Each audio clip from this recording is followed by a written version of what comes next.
Today, we're talking about focusing on your business. Lots of folks are in business or in sales, and they're always looking for different ways to generate revenue or generate new leads, and they end up chasing shiny things all over the place. Well, today, we're going to spend a little bit of time talking about how I stay focused and how you can stay focused when you're working on your business.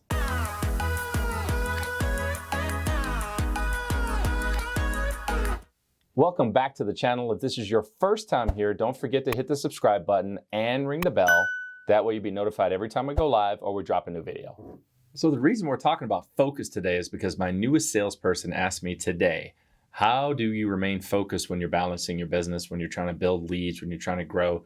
And I said, you know what? Let's make a video about it and talk about it. So that's what we're going to do right now. So this is my newest salesperson, Mac Little. Mac, welcome to the video today. Thank you. Mac came in my office and was like, hey man, let's talk about focus. I'm having problems focusing. So take it away. What questions do you have for me?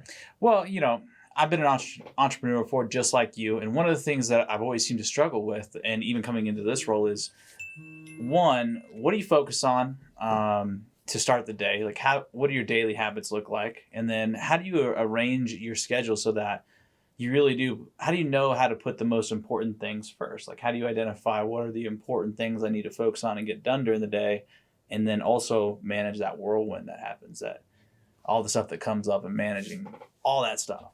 Okay, for me, let me reiterate the question. So you're coming to work, you want to get started, you want to know how you focus on the day and then deal with all of the whirlwind of all the emotional things that happen throughout the day?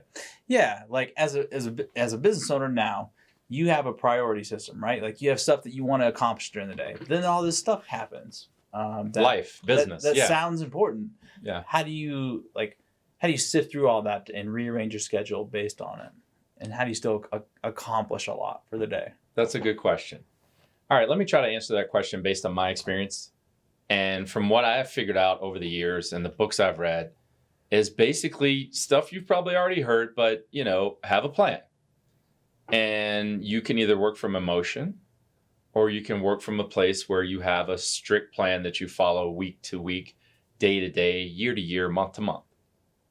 And that helps me control a lot of the basic life stuff that happens all the time, doing deals or whatever. And so let's break it down to two things. You spend time working in the business and you spend time working on the business. Mm-hmm. That's really what happens. So the majority of the time I have scheduled that I plan for weekly repetitive activity is working on the business. The other stuff is working in the business. So when you're talking to me about, hey, how do I control being busy with a customer? I'm like, well, that's in the business. It's a whole different thing. But as far as your lead preparation and your lead acquisition and stuff like that, that's working on the business. Mm-hmm. Sweeping the floors, doing the garbage, having the meetings, all that stuff is working on the business. So prioritizing those things and making them a priority is probably one of the biggest things you can do. Yeah, I feel like what I'm learning about this role and how you kind of put it to me was you're working in the business, which is learning all the tools and systems and blah, blah, blah, how to do all that. But then the stuff to actually grow my network, actually going out and doing the networking events and lunch and learns and meeting with people, reestablishing connections with my database of people, like all that stuff's working on the business, which is like an art form. So I guess one of the things that you had mentioned to me was pick one thing that you want to do for the day. Like that's your one main goal, and set out to accomplish that. No matter what else comes up, like that's the one thing that's getting done for the day. And I feel like that's helped a bunch. Yeah. Yeah. That's good to hear. I think that, I've talked about this before many times. The guy that mentored me when I was bringing this business up always had one statement, and I have a t-shirt that says it: opportunities without direction are distractions. And so basically there's always going to be another opportunity. You've heard Mark Cuban say this on Shark Tank.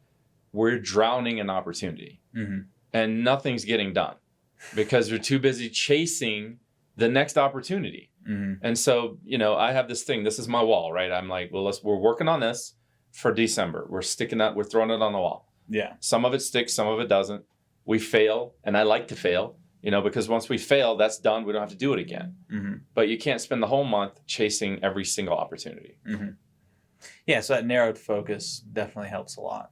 Also, I kind of implement that in my life too. Like one of the things that I have coming up that we do every one month with my wife and I is budgeting. Mm-hmm. And like, that's one of those things that, yeah, I know it's important. I'll get to it eventually. But we actually chose like, hey, no, one day a month when we get toward the end of the month, that's when we start budgeting for the next month. Like it's in the calendar as a date. Nothing else overrides it as importance unless it's like life threatening. Yeah. Like, yeah, sure, we can go over to our friend's house, but we also made an appointment that we would get this budgeting done. We're going to get this budgeting done. Well, that's the thing. I think it's just like people making the meeting in my office on Monday. If it's a priority, it's in the calendar. It's done. We have that 1 hour that we're going to focus, and then we're going to move on to the next thing. But that's the jump start to get the whole week started. It's like, all right, guys, let's talk about this at the meeting and let's get moving. When people are working from emotion, you can tell it's not easy. It's not hard. It's very difficult to hide because you're just running around in circles. So I think that you're getting the gist of it, and it's a daily activity. Mm-hmm. Can you, like, I'm actually curious about this from the vault of Ronnie. When you first started this business, what were some of the most difficult things that you had to, I guess, overcome or really required a lot of focus, or what did you learn through that whole process? I basically spent years working from emotion. So I guess that's another thing you should know is like, I'm not saying this stuff because I've read it in a book. It's like, I did all the stuff that every salesperson I work with wants to do. They want to run around and chase emotion because they think it'll make them money right now. And so I struggle with that too. I was basically like, well, what about this? What about this? What about this? What about this? And just keep pushing things out of the way, keep pushing it, not getting anything done. And so one of the biggest secrets that I have is like, I consider it a successful day if I make this video and get it done.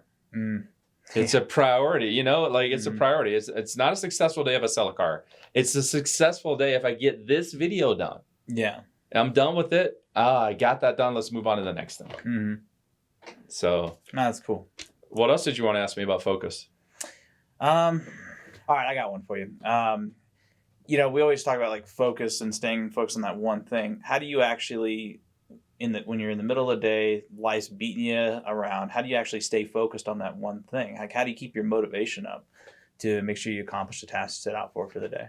I think it's just that's a very good question. How do you keep your motivation up when you're trying to stay focused on this one thing, but you still have all these other things coming in? I got to pay the bills. I got to do this. I got all that stuff. It goes back to probably, for me, sports and my ex-military background. So, we lost probably 5 football games in a row back in the day, and we still had to go to practice, and nobody wanted to be there. But you've got to get motivated to get better at catching the ball. You got to get better at running your routes. You got to get better at blocking because you understand that the next game is coming up in 5 days. And so if you can get better, then you're more prepared to go play that next game. And so when things aren't really just coasting on 8 cylinders and you're making money and doing deals, that's where my focus and my motivation is. It's like, you know what? Getting this video done today is going to be a big deal. Maybe not today, but 5 years from now when I make a video, it'll be a big deal. So just getting it done now is preparation for the next one and the next one and the next one. And it evolves. And you keep evolving as you keep working on these minutia, the checking in with me every day. All of these things are making you better, not today, but 5 years from now. Yeah, actually, I always go back to this one saying I heard and I loved it, which was, if you're low on belief, action creates belief.